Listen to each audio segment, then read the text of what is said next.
การชาตามมือเท้าสัญญาณเตือนที่กำลังจะบอกอะไรคุณ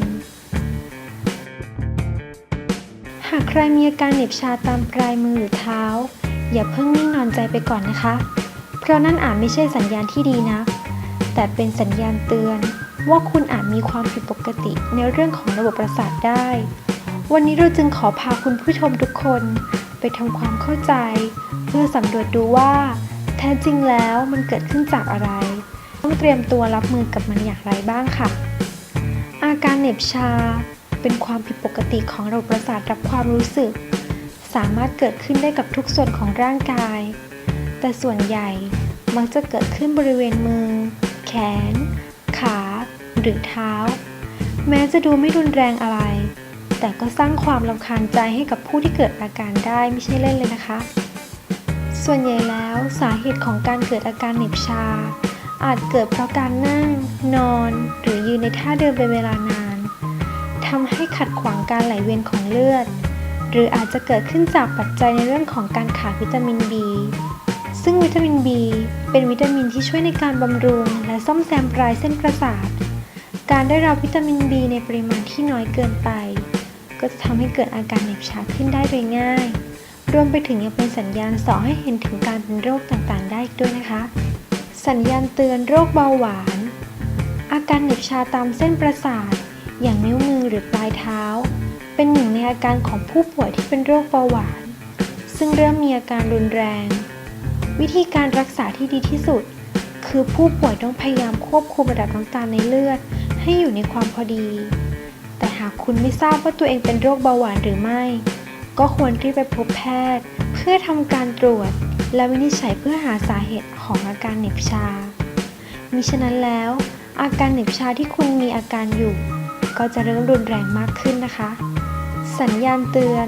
ภาวะขาดไทรอยด์อาการเหน็บชาตามมือหรือเท้าก็อาจเป็นหนึ่งในสัญญาณเตือนว่าคุณมีภาวะขาดไทรอยด์ได้นอกจากการเหน็บชาตามมือแล้วคุณอาจจะเป็นตะคริวหรืออาการข้างเคียงอื่นๆร่วมด้วยเช่นอารมณ์ฉุนเฉียวหงุดหงิดง่ายหรือหัวใจเต้นเร็วกว่าปกติดังนั้นคุณควรเลือกรับประทานอาหารที่ไม่มีไขมัน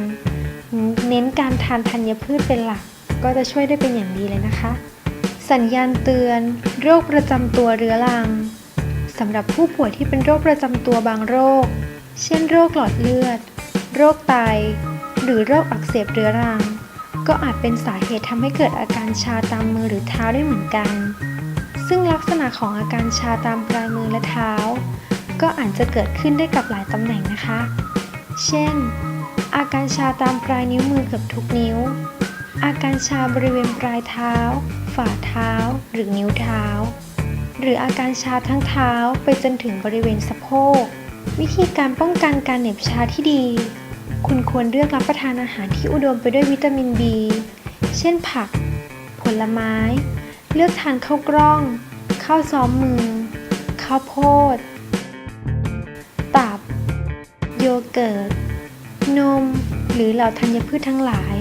เพื่อเป็นการบำรุงร่างกายต่อต้านการเกิดอาการเหน็บชาได้ดีอีกด้วยนะคะเห็นไหมล่ะคะว่าปัญหาเรื่องอาการเหน็บชาไม่ใช่สิ่งที่คุณควรมองข้ามเพราะนอกจากจะสร้างความรำคาญใจให้กับการดำเนินชีวิตประจำวันของคุณแล้วก็ยังอาจเป็นสัญญาณเตือนถึงโรคร้ายบางอย่างได้ซึ่งหากใครมีอาการที่เข้าสู่ภาวะเสี่ยงหรือไม่แน่ใจก็ควรรีบไปปรึกษาแพทย์เพื่อให้ทราบอย่างแน่ชัด